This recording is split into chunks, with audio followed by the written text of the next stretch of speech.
Good day, everyone, and welcome to The Modern Hermeticist, A Big History, Part 13. Today we're going to discuss one of my favorite figures in history, and that is Pythagoras. So, Pythagoras, whose dates are circa 570 to 495 BC, was a man of great mystery and the subject of endless lore, both ancient and modern. In regards to the history of ideas, of intellectual history, he was one of the most important Westerners ever to have lived. He was an Ionian Greek philosopher, a divine numerologist, transcendental mathematician, a cult leader, an initiate and initiator of mysteries, and the founder of syncretic Indo-Egypto-Chaldeo-Greco-Persian spiritual movement that today we call Pythagoreanism. This was a movement that to some degree grew out of the Orphic Greek tradition and the Egyptian mystery schools, in addition to the mystery schools of all the places which Pythagoras visited in his lifetime. Pythagoreanism, we might say, was a reform of Orphism, and Orphism, in turn, was a reform, or maybe better yet, a hijacking by men of the ecstatic cult of Dionysus, which was typically in the province of women. Pythagoreanism espoused an ascetic life of vegetarianism and study in the doctrines of metempsychosis, sacred geometry, mathematics, etc. This is all outlined in the Syrian Neoplatonist Iamblichus's The Life of Pythagoras. Most of the information about Pythagoras that we have was written down some centuries after he lived, and this is in works like those of Iamblichus, who was writing in the 4th century AD. This is almost 1,000 years after Pythagoras' time. So, very little reliable material is known about him.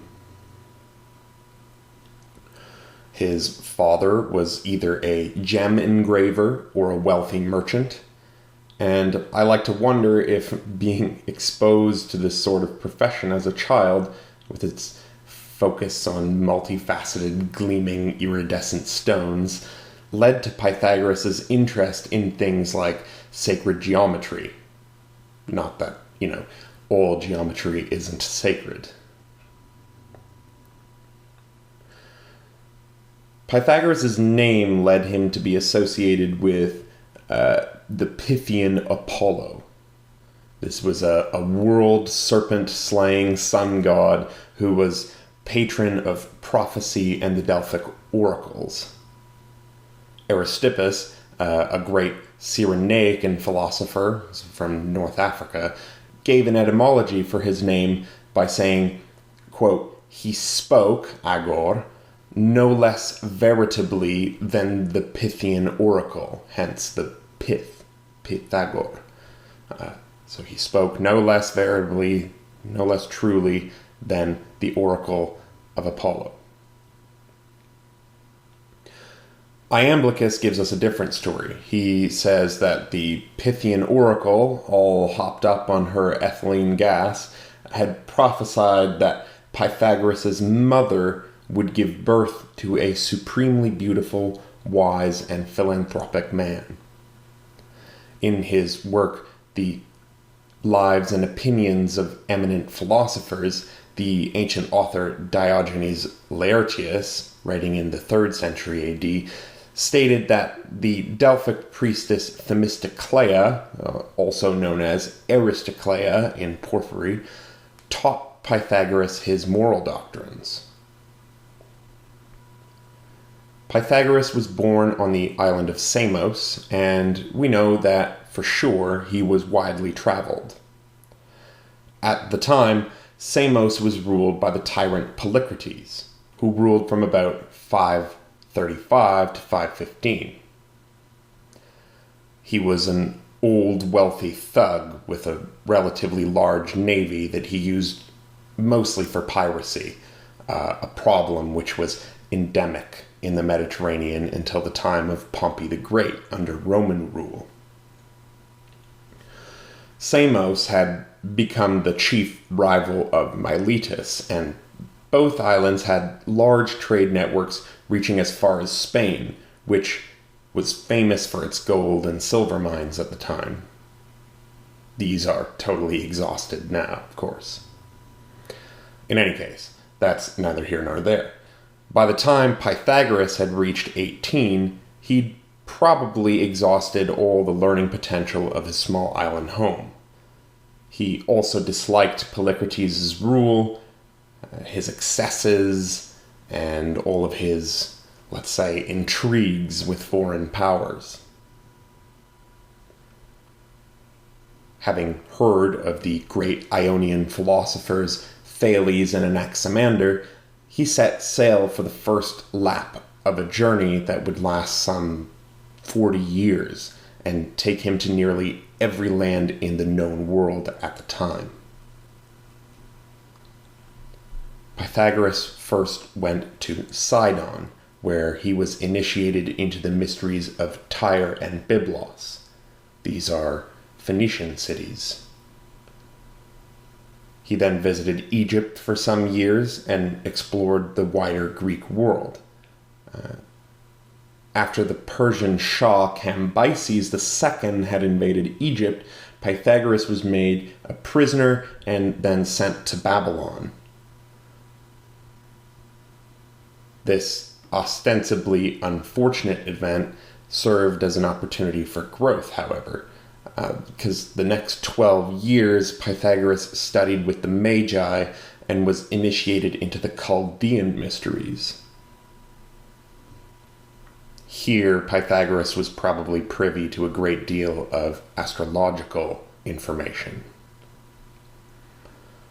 Leaving Babylon, it's quite possible that he made his way through Persia into India. There he continued his education under the gymnosophists. These are naked sages or yogis, and he also spent time with what are called the Brahmanes, or what we might call the Brahmins, the men of the Indian priest class. At that time, India was feeling the effects of a great spiritual revolution brought about by Gautama the Buddha, a very great man who we will soon turn to in a later lecture, even though he's chronologically earlier than Pythagoras. Though Pythagoras got to India too late to come into contact with the Buddha, it's quite possible that he was thoroughly touched by his teachings. There are pretty complex relationships between the Buddhist and the Pythagorean systems, and an understanding of the beliefs of one system often helps to illuminate the other. So this kind of journey would have been quite the feat before Alexander's day. We need to keep that in mind. Pythagoras was no stranger to hardship. In any case, following these travels, Pythagoras moved to Crotona. This was a wealthy Greek colony founded sometime earlier in southern Italy during the age of colonization. We've spoken about this quite thoroughly. There, Pythagoras founded his famous and influential school, a community of disciples, if you will, something we'll discuss in quite a lot of detail in a minute. Then by about 520 BC, Pythagoras had either returned to his home island of Samos, being in his mid-50s, or moved to Metapontia in Italy, where he died.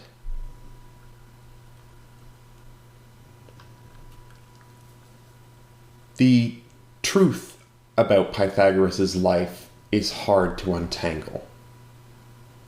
We could say that he was part Einstein and part Madame Blavatsky, and of course, these two aspects of his character only seem contradictory according to our own modern values.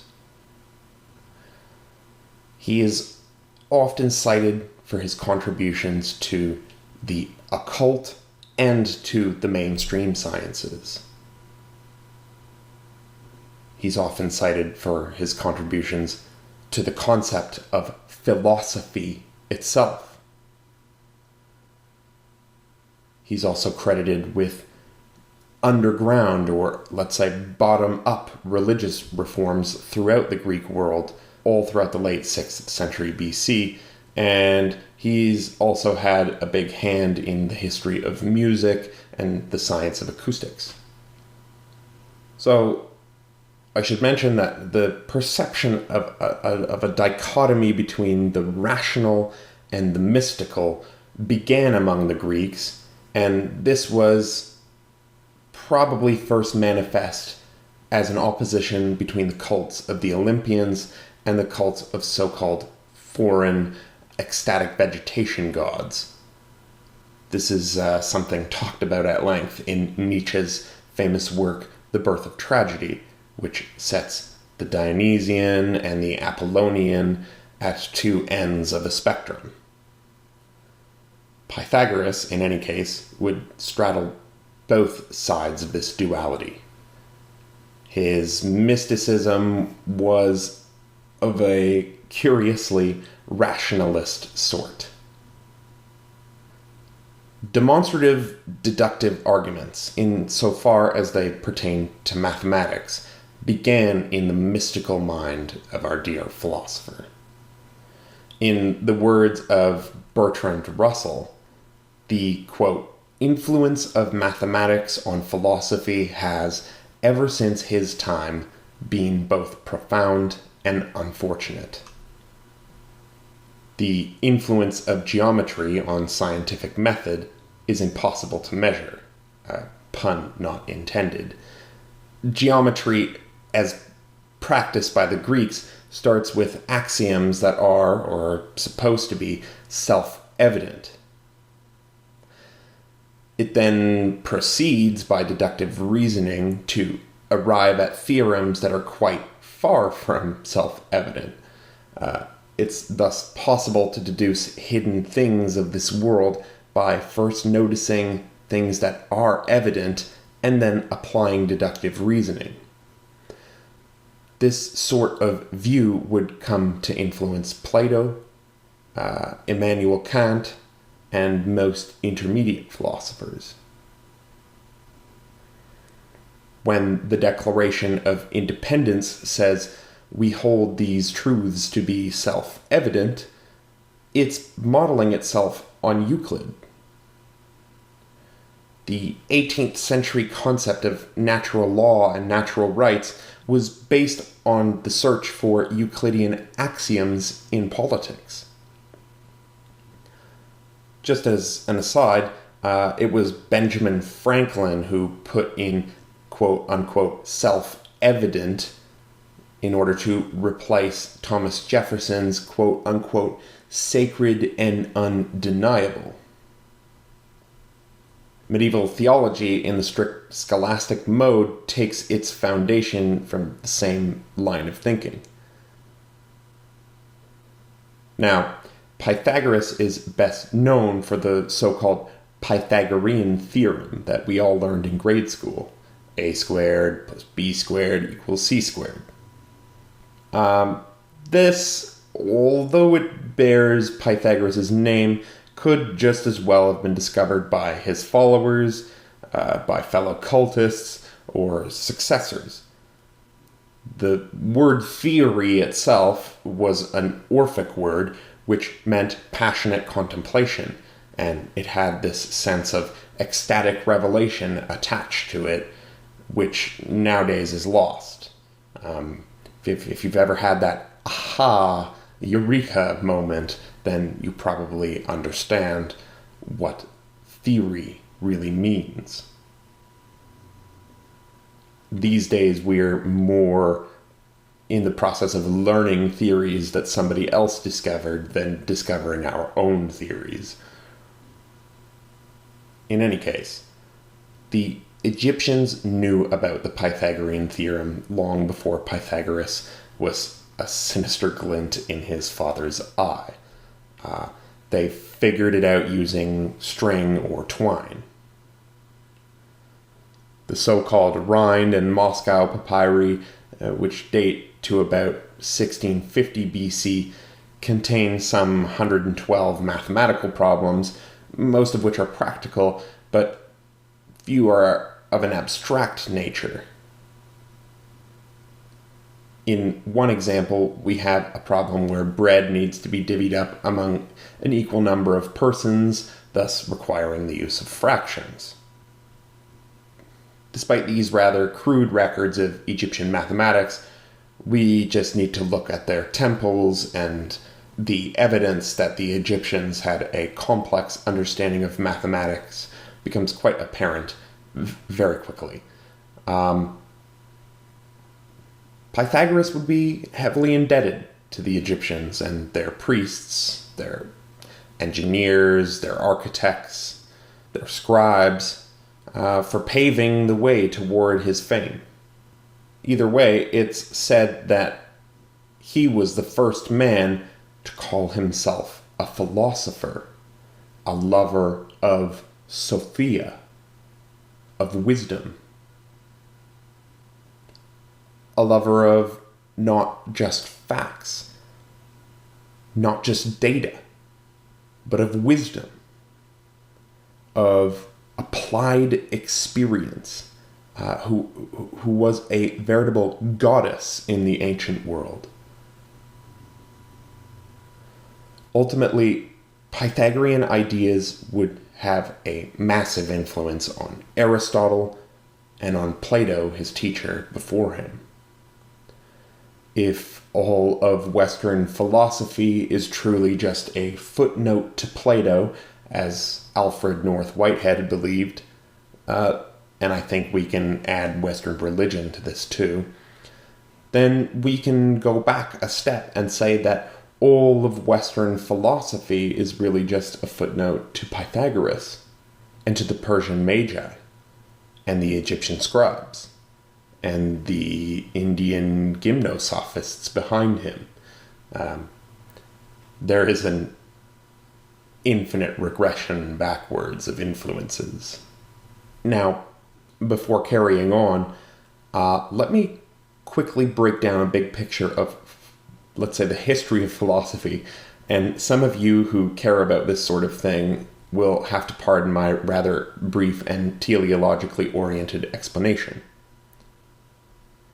Platonism philosophically paved the way and legitimized Christianity, and it was Pythagoreanism that lay at the root of this process.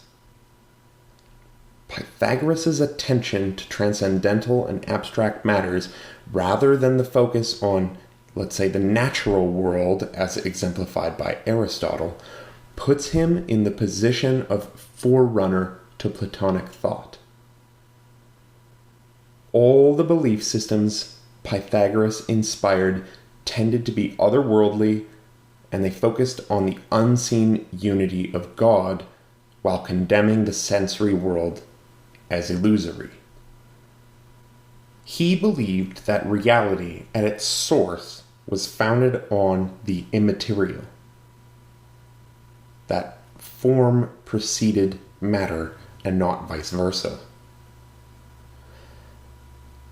He believed it is number itself, not the characters for the number, of course, but the idea of the number itself, which is architectonic to reality.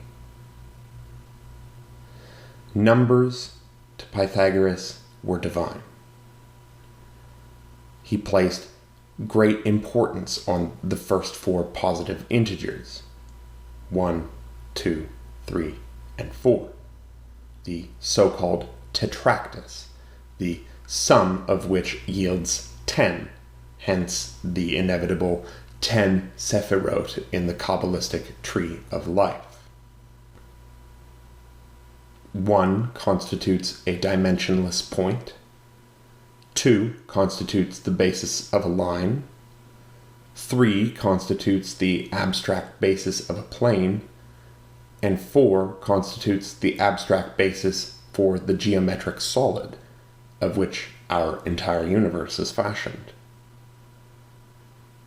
Our universe is, in fact, a gradual unfolding of this numeric process, growing toward ever more complex states. All things emanated outward from the One, so saith the Emerald Tablet, and the process of turning around and turning back to the One came to be called the Good, at least to Proclus.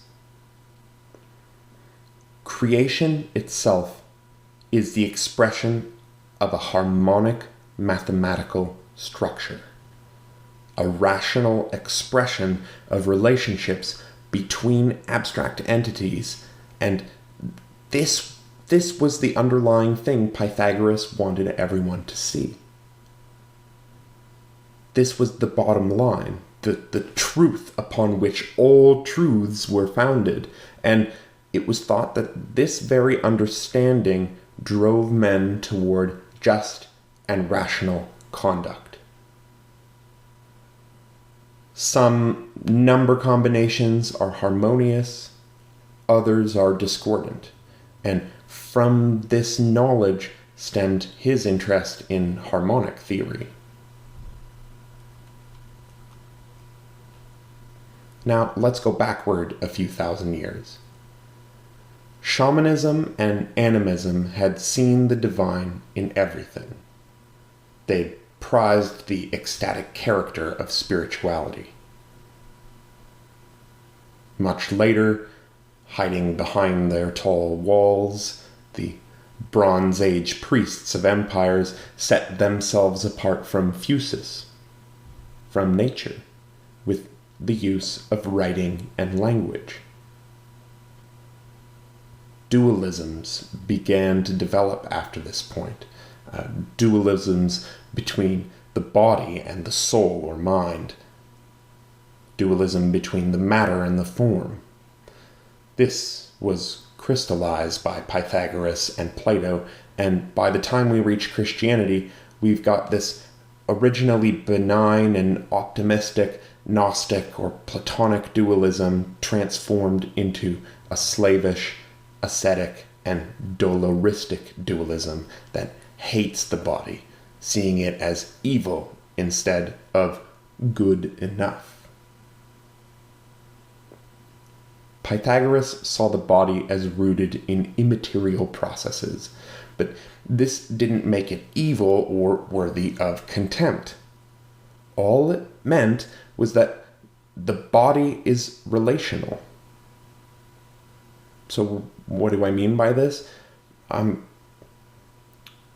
No rectilinear triangle on this planet is perfect.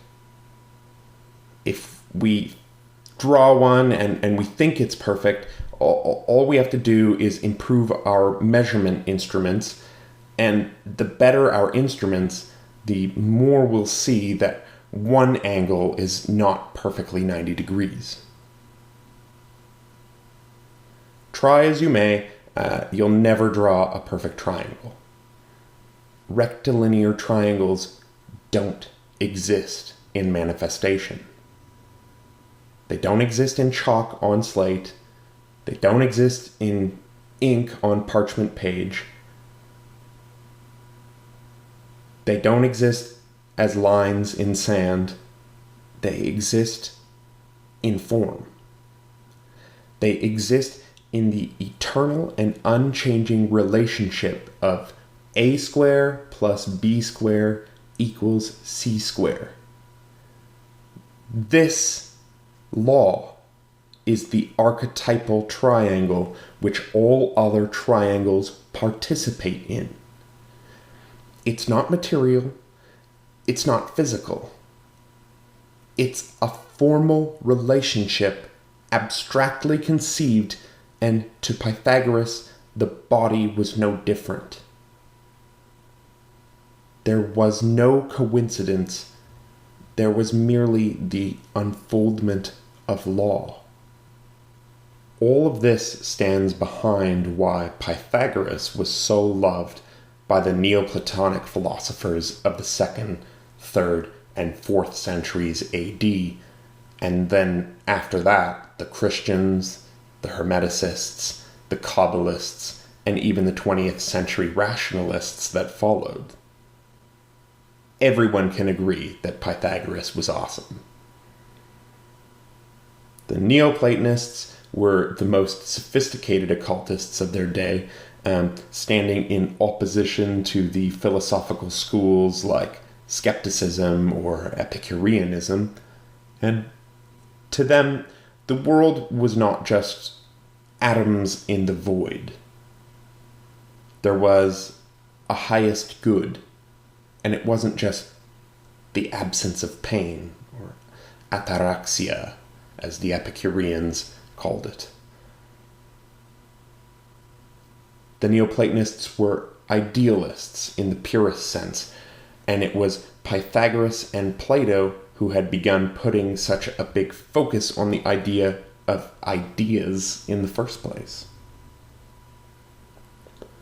No texts by Pythagoras are known to have survived, so stories of Pythagoras' life were eagerly sought and retold by Neoplatonic writers. We are mainly dependent on Diogenes Laertius, Porphyry, and Iamblichus for biographical details.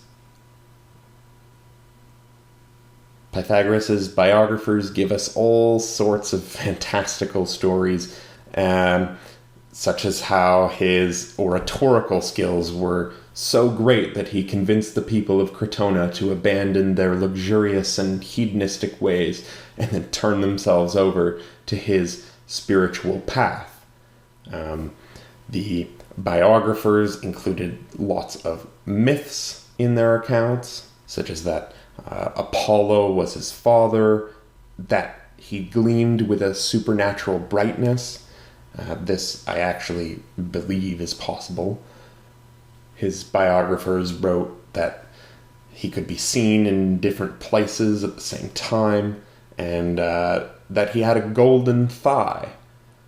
This is actually a shamanic motif. It's a mythic archetype which implies divinity, or sometimes even alien abduction, if you will. But that's a story for another time. Shamans are always getting bones replaced by steel rods or precious metals or stones while they're in the spirit world. So this is the sort of thing that tends to happen when you hang out with Hyperborean priests. So there's little, if any, direct evidence as to the kind of knowledge Pythagoras acquired. Everything mentioned in Plato and Aristotle is generally attributed not to Pythagoras, but to those adherents of his spiritual movement, the Pythagoreans.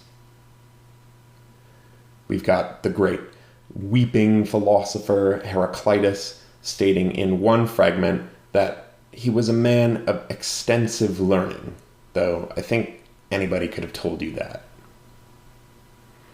Xenophanes, an Ionian thinker and contemporary of Pythagoras, claims he believed in the transmigration of souls, the idea that at the death of the body, some sort of essence is liberated back into the pleroma or brought back to experience a great multitude of lifetimes. And as such, Pythagoras believed that all living things belong to the same class on the great chain of being and had the right to exist without being harmed. There's a story Xenophanes mentions that reminds me of Nietzsche's horse episode, wherein Pythagoras intercedes against a man on behalf of a dog he was beating, claiming that he could hear the voice of a departed friend in the dog's yelping.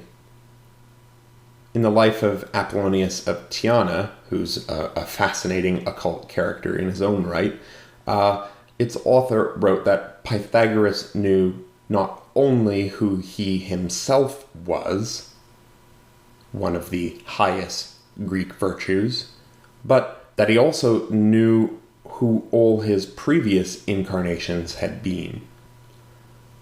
Sort of like the Jains of India today, some of Pythagoras' followers would walk the streets sweeping away insects, lest they be squashed by an unsuspecting foot. It's said also that, like the great Saint Francis of Assisi, Pythagoras preached to animals. Iamblichus wrote that, quote, "He unfolded the friendship of all things toward all." Indeed, he delivered such an admirable friendship to his associates that even now, 300 AD, those who are benevolent in the extreme towards each other are said to belong to the Pythagoreans. He was a man of harmony, a man who possessed cosmic consciousness, who saw the unfoldment of law in the world. Not of man's law, but of divine law, of natural law. So, according to that great old crotchety church father, Clement of Alexandria, Pythagoras was believed to have been a disciple of the Egyptian hierophants and archprophets. According to Iamblichus's The Life of Pythagoras, translated by the great 18th century Neoplatonist Thomas Taylor, an impeccable philologist, quote, 22 years Pythagoras remained in Egypt, pursuing closely his investigations, visiting every place famous for its teachings, every person celebrated for wisdom.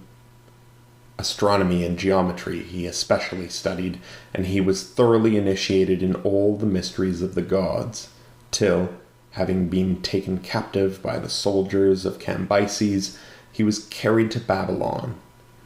Here the Magi instructed him in their venerable knowledge, and he arrived at the summit of arithmetic, music, and other disciplines. After 12 years he returned to Samos, being then about 56 years of age. So, eventually, Pythagoras realized on the island of Samos that the place he was living offered him little in the way of developing an educational system to pass on the knowledge he'd accumulated on his travels. So, accompanied by a single disciple, he set sail to southern Italy. There he settled in Crotona on account of the freedom of its constitution. There, Pythagoras frequented the gymnasium, where he was soon surrounded by an entourage of young men eager to learn what he had to teach. The young men listened respectfully, and when they got home, they went and told his teachings to their parents. Well, a few days later, Pythagoras was asked to come speak before the Senate of Crotona. So he accepted the summons, and while he was there, he advised the senators to build a temple to the Muses, the goddesses of inspiration in art and science, whose harmony should be a constant reminder of the necessary virtue for good government. The senators of Crotona were so impressed with his wisdom that they decided to build him a school where he might teach philosophy, ethics, science, and morality. The school was on top of a high hill overlooking the town, with a glimpse of the gulf beyond. being patterned after the mystery schools of Sidon, Egypt, and Babylon, an old Herm, an ithyphallic statue of Hermes, stood at the door of the inner school with the words on the pedestal, "Let no profane man enter here."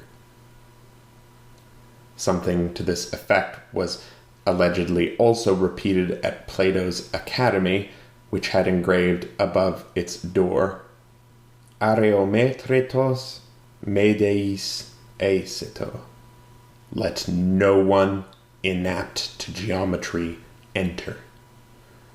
This makes sense, since a student ignorant of geometry would also be ignorant of logic and thus to philosophy. In any case, at this school Pythagoras instituted, students entered on probation for 3 years, and then they were closely watched by their teacher.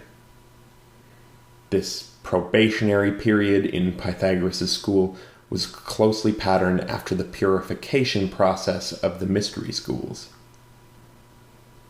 While the students exercised in the gymnasium, Pythagoras walked around observing their movements, their facial expressions, and, in particular, their laughter. Pythagoras is quoted to have said, quote, "Laughter is an infallible index to character, and no amount of dissimulation can make the laugh of an ill-disposed man agreeable." The students exercised with javelin throwing and racing, and interestingly enough, Pythagoras was opposed to wrestling, since he thought that men who intended to practice the virtues of friendship should not be throwing each other around in the dirt like wild animals. After 3 years of probation, students who passed were admitted into the first degree of the school, becoming known as auditors or listeners. According to Iamblichus, the reason they should exercise themselves in hearing was in order that they might be able to speak. So for 5 years, the students observed a kind of ritual silence. If you want an idea of what this might have seemed like, take some time out of your day and go watch the movie Into the Great Silence, originally called Die große Stille. Pythagoras full well understood the power of sound, the power of vibration. He taught that the universe was made of sound and that the cosmos was created through the power of the word, a doctrine that was shared by the Brahmin of India, who signified this belief with the mantra Aum.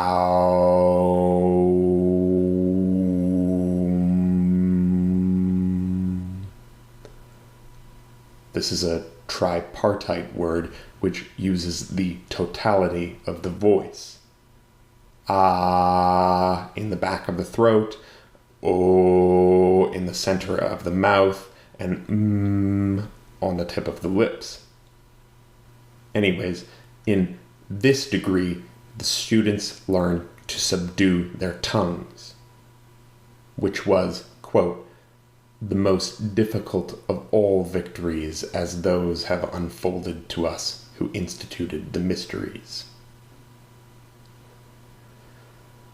I should add that the very word mystery, as with the word mystic, comes from the Greek muein, to be silent, to be mute.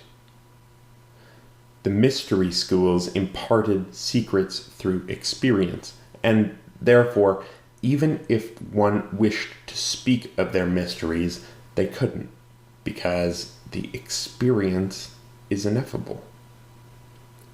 Language just doesn't have the bandwidth to adequately convey experience, especially mystical experience, hence why it's called that. It's an experience that cannot be languaged. So, students in this degree weren't allowed to ask questions.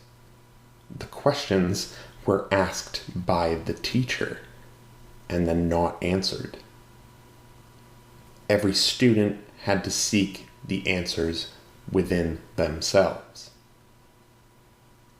These sorts of questions were typically on some sort of abstract subject, like what is harmony? What is the most powerful thing in the world? What is the most difficult thing in the world?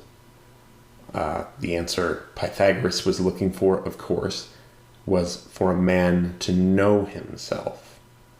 One of the great Hellenic maxims carved above the threshold of the door to the oracle of Apollo at Delphi, right next to nothing in excess.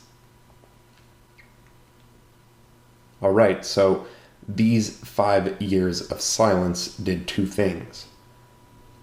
Firstly, they trained the student's powers of intuition. They calmed his mind and made him receptive to the secrets of the universe, which lay amid the minute particulars. And secondly, they gave him training in secrecy. Secrecy was a necessary obligation for attaining the higher degrees of initiation within the school. And then with each successive degree, the adept experienced a new mystery. This tradition began in shamanic societies and then was passed on and institutionalized in Egypt, and Pythagoras developed this system to further suit Greek sensibilities. Nowadays, we see this sort of initiation model at work in organizations like the Lodge Freemasons, the Rosicrucians, the Thelemic orders like the Ordo Templi Orientis, and so forth. Upon initiation, every student was warned that, quote, "It is not lawful to extend to average folks those things which were obtained with great labors and such diligent care," end quote. In other words, don't throw your pearls to swine. Personally, I think this belief must change. A pearl covered in shit is still a pearl. It doesn't lose its value. Science is still science. Mathematical truths are still mathematical truths regardless of who possesses them. If we want to save this whole human endeavor from flying off the handle, we're going to have to start using some of those pearls to transmute the swine. Then once that's done, then maybe we won't have to think of our brothers and sisters as swine. I think the difference between now and then, and I say this with very little conviction, is that people could easily be put to death for their ideas at this time. Now, obviously, the same thing can be said of today, but today we're more likely to find dead union organizers for Coca-Cola than Hadron Collider physicists or academic philosophers. Anyhow, that aside, there's a story of a certain student who fell ill while on a journey outside the school. There he died without being unable to pay his bill. A tragedy, I'm sure. Anyways, before he rolled over into some new tier of existence, into the great wheel of samsara, he asked a man to place a symbol on the road outside the inn where he was staying. A few months later, another Pythagorean passed by that way, saw the symbol, and paid off the debt of his unknown friend. In this way, the Pythagoreans understood friendship not as a matter of personal affection, but as an invisible bond which unites all of those who study the occult sciences and are initiates of the mysteries. Personally, I sense in this story that there was likely some sort of attempt by the latter Pythagorean to relieve the former's karmic debt as well. One eats meat so as to reduce one's karmic debt, one's sum total impact on the world, and in the same way, one Pythagorean may have attempted to balance another's karmic checkbook, so to speak.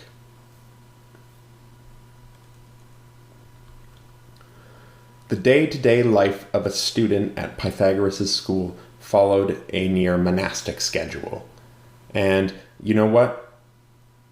I, for the most part, agree with this schedule if you can make it fit your lifestyle. I don't have this schedule myself at the moment, but I more or less did when I was in grad school, and it was excellent. So, having risen with the sun, the student's first thought were given over to meditation. No coffee. He then pronounced a mantra at a certain tone, and then reviewed his actions from the previous day while planning for the coming day in full detail. After breakfast, a meal I'm actually surprised they didn't skip, the students took solitary walks. Pythagoras didn't think that it was proper to hold conversation with other students until one had, quote, rendered his soul sedate and harmonized his reasoning powers. The student then went to the gymnasium for his daily exercise because he recognized that the body is a temple and not a tomb. It should always be kept in a condition worthy of the spirit inhabiting it. The rest of the morning they spent in study. At noon, the students ate together in small groups. Their meal generally consisted of bread and honey. I don't personally recommend this as your post-workout meal, but I'm also a filthy meat eater, so what do I know? Although Pythagoras himself was a strict vegetarian, he was not so strict with his probationers. They were allowed to eat the flesh of certain animals, just not the brain or the heart. If I remember correctly, this is even mentioned in the Picatrix. Pythagorean moral discipline increased slowly but surely. Every year, the lines between right and wrong became clearer and more defined. Disciples were warned not to be surprised by anything. To quote Terence McKenna and his advice about entering the DMT worlds, they were basically taught to not, quote, give into astonishment. Equanimity was among their highest virtues, as it was in Asia among the Buddha and his followers. Anger was thought to be the highest sin, and every student was cautioned not to make a decision under the influence of this harmful affliction, this pathos. So after their frugal lunch, the students saw their relatives and friends in the school's gardens, and they took another walk with their friends and family, and then closed the day by eating dinner and reading aloud to one another. Before each student went off to bed, they engaged in meditation.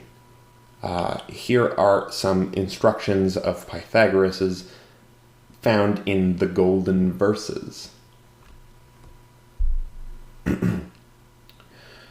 Never suffer sleep to close your eyelids after you've gone to bed, until you've examined by thy reason all your actions for the day. Where did I do wrong? What did I omit that I should have done? And if in this examination you think you've done something wrong, chastise yourself severely for it. And if you've done good, rejoice. After this, the student chanted a mantra, and in the quiet of the warm Italian night, he fell asleep. Now, for the first 8 years of introductory discipline, the student received virtually no instruction from Pythagoras himself, nor was he even allowed to mention the teacher by name. Those unable to stand the discipline left the school and went back out into the world, just as a Buddhist or a Christian monk must do if he decides to leave the cloth. This is surely a very painful experience, because these people become your family. Even in the highest degrees, some Pythagoreans sometimes failed by breaking their oaths of secrecy or some other rules. These guys were expelled from the school, and then to make things even harder for them, a tomb bearing their name was erected in the garden. If Pythagoras heard that some follower of his failed to uphold his code while he was out and about in the world, the old wizard wouldn't greet him any longer, and he wouldn't even indicate that he'd known him before. Now, here's a great little tidbit on etymology. If you want to know where the term esoteric and exoteric comes from, it's from here. Those students who entered the higher sections of Pythagoras' school, those initiated into the greater mysteries, were known as esoterics. Those who were part of the cult but hadn't made it that far were called exoterics. It's basically those on the inside, those on the outside. So if you want to put this in a modern perspective, someone with a PhD would be an esoteric, as they've generally put some 7 to 10 years into a given subject at an institution. And then someone with an MA is an exoteric, and then someone doing their BA is an auditor. It's a very long process. So, one of my favorite stories surrounding Pythagoras, probably apocryphal, but it's telling that we have it, concerns one of the old pre-Socratic schools of philosophy, the school of the Cynics, the dogs, as the name suggests. One of the leading Cynics was the infamous Diogenes, an Ionian Greek who basically lived like a dog, naked and barking at passerbys from a ceramic jug in the middle of the Athenian market. He took a brutally simple lifestyle of, let's say, quasi-apostolic poverty as means of criticizing the social values and institutions of his own corrupt, or at the very least, confused society. So, Diogenes was lounging around outside the theater, as he did, and a bunch of perfumed and well-oiled men walked by to take their seats in the theater. Diogenes snickers to himself and yells to them as they pass by, "Ostentation!" A few minutes later, the Crotonian students of Pythagoras would come in, and they had their tattered sandals and their scruffy white robes and their thin bodies and unkempt hair, and as they walk by, Diogenes, surely enough, gives them a second look and yells, "More ostentation!" All of this, obviously, to remind those young men of that constant theme in Hellenic thought: nothing in excess, seek moderation in all things. The pendulum swings between asceticism and luxury, and it was the role of many axial age teachers to teach that a balance had to be struck between these two modes. So, there's a criticism of the Pythagorean cult. As was usually the case with enigmatic cult leaders, accounts vary as to what fate Pythagoras endured at his life's end. Arnobius Sicca, or Arnobius of Sicily, the great ex-pagan astrologer turned Christian, says that he died in a temple with his disciples. Who knows under what circumstances? And then, according to Diogenes Laertius, he starved himself to death. A practice which is still done today among certain Jain and Hindu sects. This is called pryopravesa in Sanskrit, and in my books, it's a great karma-free way to end one's life once nearing the end. This is a means of fully abandoning materiality. This is a means of fully abandoning the materiality of earthly life, of overcoming the animal instinct to survive by sheer force of will. Now, Pythagoras' cult had all sorts of dietary restrictions due to its focus on metempsychosis or reincarnation, and I think this would be a very likely way to go for someone of Pythagoras' spiritual stature. A life of extreme asceticism is apt to end in extreme asceticism. Very often, philosophers die the way they lived. Socrates drinks hemlock so as to not violate the law. Diogenes, who I just mentioned, ironically dies from eating raw chicken. Archimedes is killed by a Roman soldier while solving a math equation. Dying is an art. You've got to leave this world the way you lived in it. And Pythagoras is no different. In any case, unlike most historians, at this point, I'm more interested in the legacy of Pythagoras, in the myth behind the man, not the man behind the myth, since it's the myth and not the man that we've inherited. I'm interested here in the qualia of Pythagoras, in the reception of his life, not necessarily the cold, hard, empirical facts about some man we can know virtually nothing about.